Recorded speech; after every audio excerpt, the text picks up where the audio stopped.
Oke, Assalamualaikum warahmatullahi wabarakatuh. Kita dari kelas 12 2 ingin memperagakan tentang tata cara pemandian jenazah yang baik dan benar menurut sunnah Rasulullah SAW.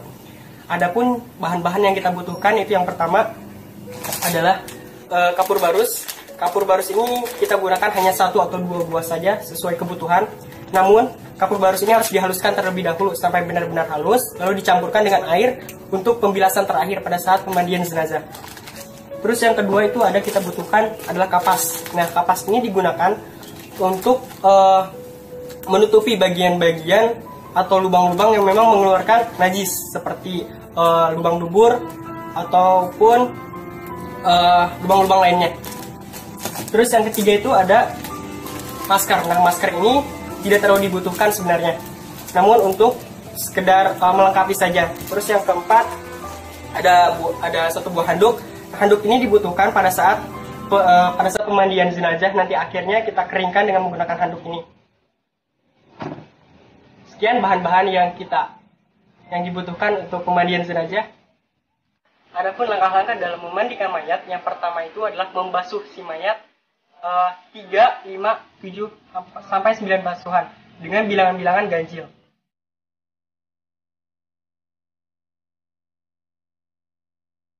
Setelah mayat dibasuh dengan hitungan ganjil, maka si mayat tersebut harus didudukkan dengan posisi tidak tegap duduk tapi hampir miring seperti ini, lalu diurut-urut perutnya secara halus sehingga semua kotoran yang ada di dalam diri si mayat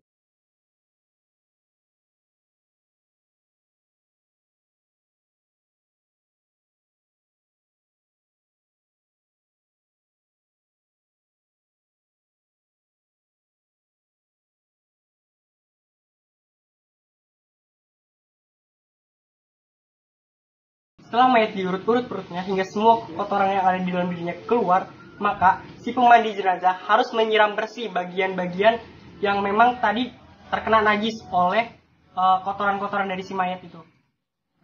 Nah, setelah dibersihkan, maka si pemandi jenazah wajib mewudukan si mayat tersebut.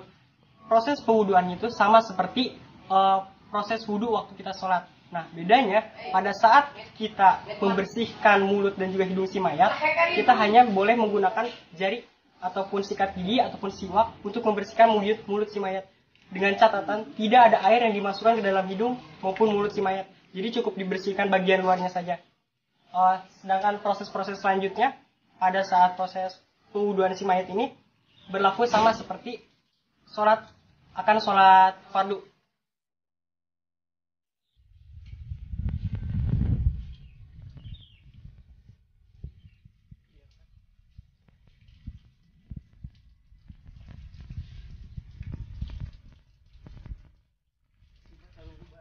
Nah, setelah diwudukan, maka langkah selanjutnya adalah membersihkan kepala si mayat terlebih dahulu. Setelah kepala si mayat bersih, lalu kita membersihkan bagian sebelah kanannya terlebih dahulu dengan menggunakan yang pertama itu adalah sampo ataupun sabun.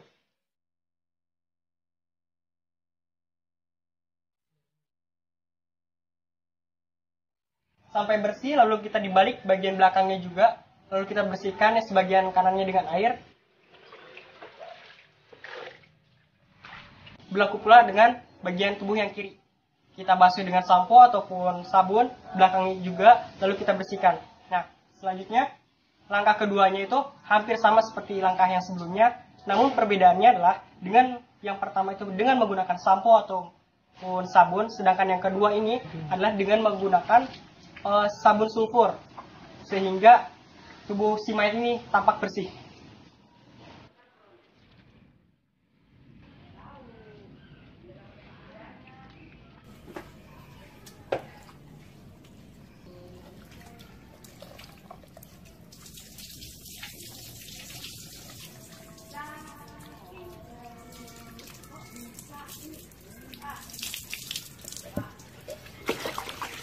Nah, setelah mayat dimandikan dengan proses 2 pemandian tadi, maka langkah si mayat harus disiram dengan air kapur barus yang sudah dihaluskan terlebih dahulu, agar tubuh si mayat tadi tidak digigit serangga ataupun tidak dikerumuni oleh serangga nantinya.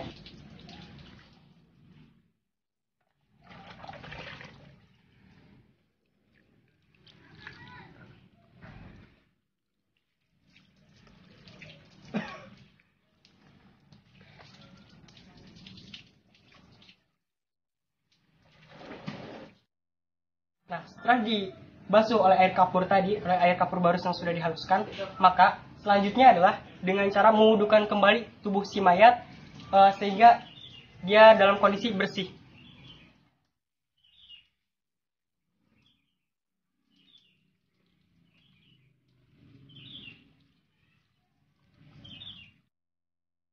Nah, setelah mayat tadi diwudukan, maka langkah selanjutnya adalah dengan cara membersihkan atau mengeringkan air-air yang ada di dalam tubuh si mayat tampak bersih dengan menggunakan handuk ataupun kain kecil.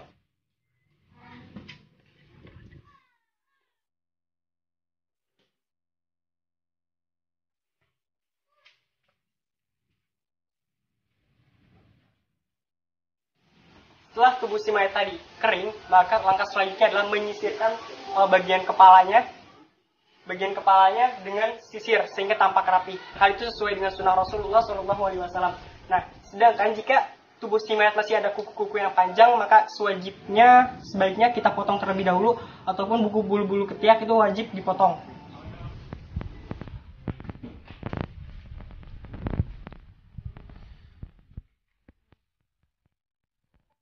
Nah, sekian langkah-langkah dari kami tentang proses pemandian mayat.